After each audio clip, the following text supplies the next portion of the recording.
Pukul 11 malam hari, Ratna menunggu dengan sedikit gelisah di pinggir jalan.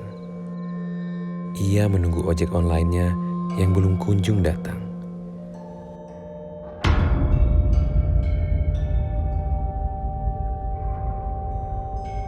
Jalanan saat itu terlihat sepi, hanya segelintir kendaraan yang lewat. Namun ia bersyukur ternyata masih ada ojek online yang mau mengambil orderannya.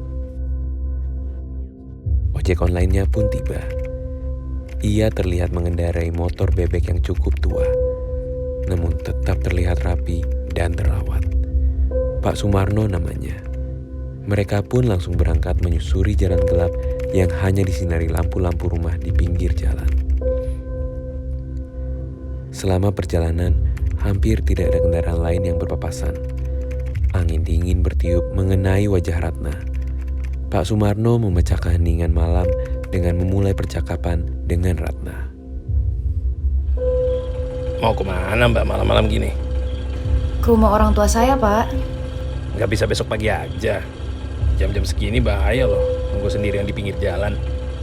Tadi saya pikir juga gitu, Pak. Tapi ya mau gimana lagi ya, Pak? Nggak ada pilihan juga.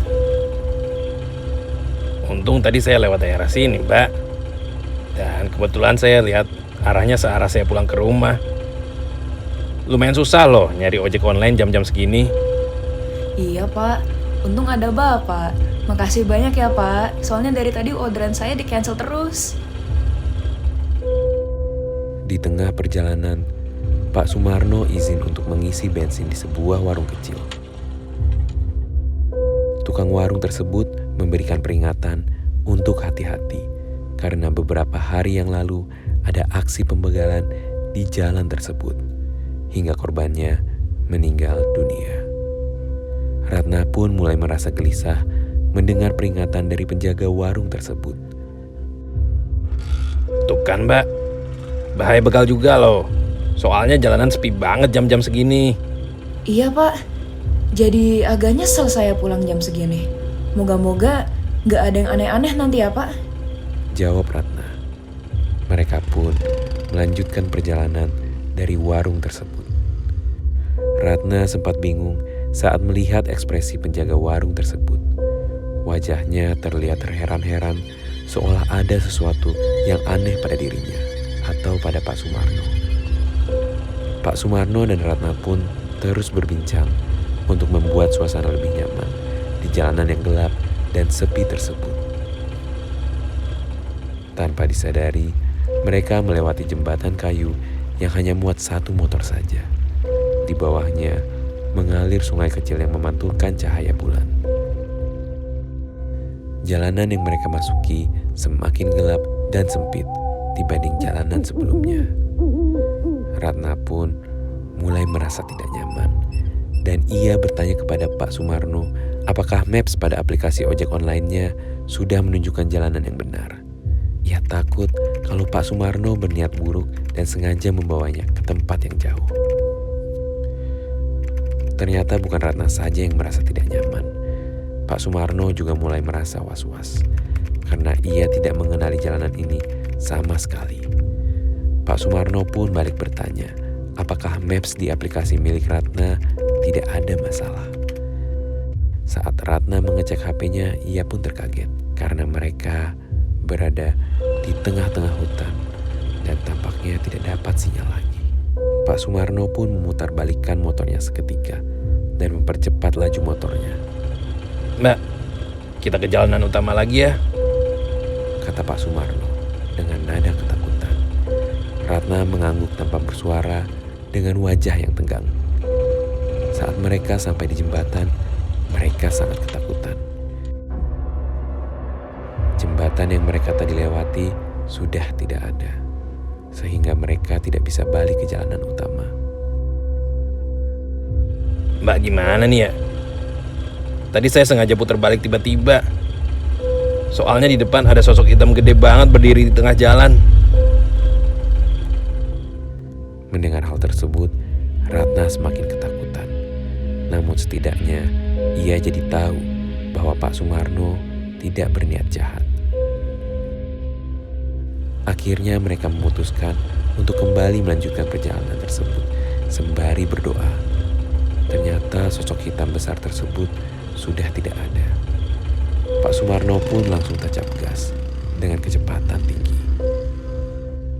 Tak lama kemudian, mereka keluar dari jalan sempit itu dan muncul di sebuah perkampungan. Tetapi tidak ada cahaya sama sekali dari kampung tersebut. Semua jendela dan pintu terlihat gelap. Ratna seperti melihat sosok hitam mengintip lewat jendela, namun ia tidak memberitahukannya kepada Pak Sumarno. Tidak ada tanda kehidupan di kampung tersebut.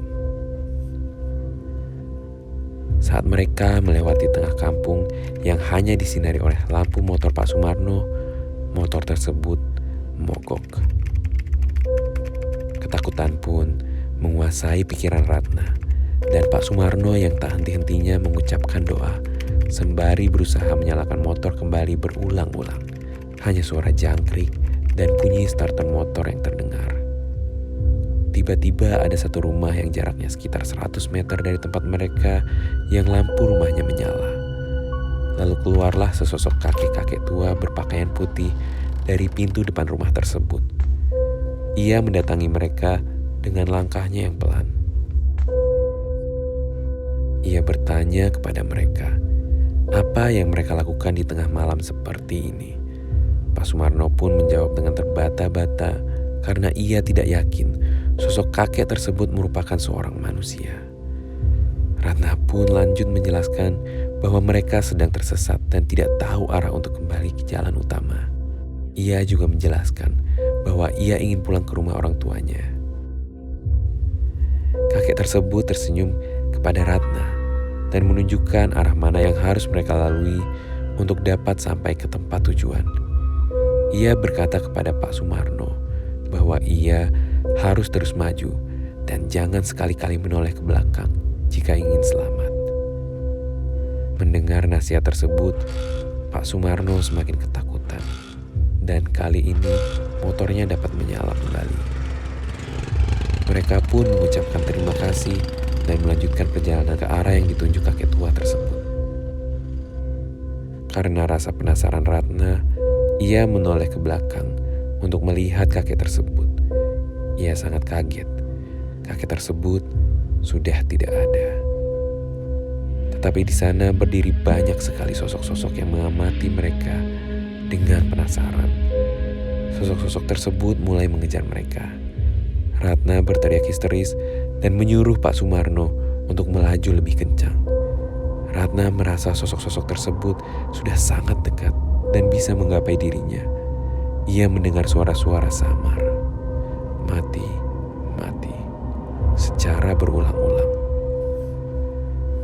Motor Pak Sumarno melaju dengan sangat kencang melewati jalan sempit itu hingga hampir beberapa kali terpeleset.